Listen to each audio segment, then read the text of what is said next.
అయితే మెటీరియల్ విషయానికొస్తే బుక్స్ ఎలా ఉంటాయి? అండ్ కొంతమంది ఐఏఎస్ ఎగ్జామ్ రాయాలంటే ఇన్నిన్ని బుక్స్ కొండలు కొండలుంటాయి. సో, అవన్నీ చదవలేక ఇంకా కన్‌ఫ్యూజ్ అయిపోతారు. మీ మెటీరియల్ ఎలా ఉంటుంది? ఒక స్టూడెంట్ బిగినరు యూపీఎస్‌సి చదవాలి, ఐఏఎస్ అవ్వాలి అని వచ్చినవాడు 2 విషయాలు గమనించుకోవాలి. ఒకటి సిలబస్ బై హార్ట్ చేయాలి. సిలబస్ బై హార్ట్ చేయాలి.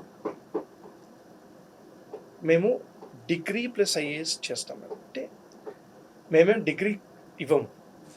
ఆల్రెడీ గ్రాడ్యుయేషన్‌లో ఉండే స్టూడెంట్స్‌కి కాలేజెస్‌కెళ్ళి అక్కడ ఫౌండేషన్ కోచింగ్ ఇస్తాం మేడం.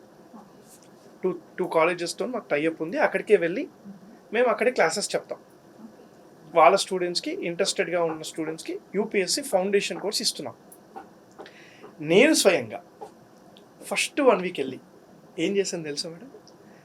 ఆ పిల్లలతోని మొత్తం సిలబస్ బై హార్ట్ చేయించా. ఇప్పుడు కూడా మీరు నాతో రావచ్చు. మాకు 40 స్టూడెంట్స్ ఉన్నారు ఒక కాలేజ్‌లో.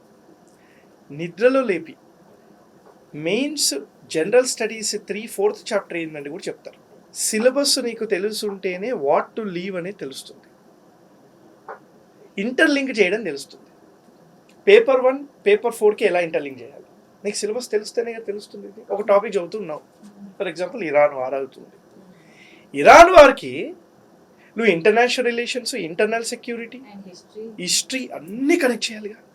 మరి అన్నీ కనెక్ట్ చేయాలి అంటే హిస్టరీ ఏ పేపర్లో ఉంది, ఇంటర్నల్ సెక్యూరిటీ ఏ పేపర్లో ఉంది, ఐఆర్ ఏ పేపర్లో ఉంది, దీని రిలేటెడ్గా ఉన్న సోషల్ జస్టిస్ ఏ పేపర్లో ఉంది, ఇవన్నీ ఎథికల్ డైమాల ఎథిక్స్ ఏ పేపర్లో ఉంది, ఇవన్నీ ప్రజెంటేషన్ ఎలా చేయాలి, ఇరాన్ వారిని ఎలా మనం ఆన్సర్ రైటింగ్లో ప్రజెంట్ చేయాలి, ఇది కదా మనకు కావాల్సింది. ఇది first thing. So syllabus by heart చేయడం.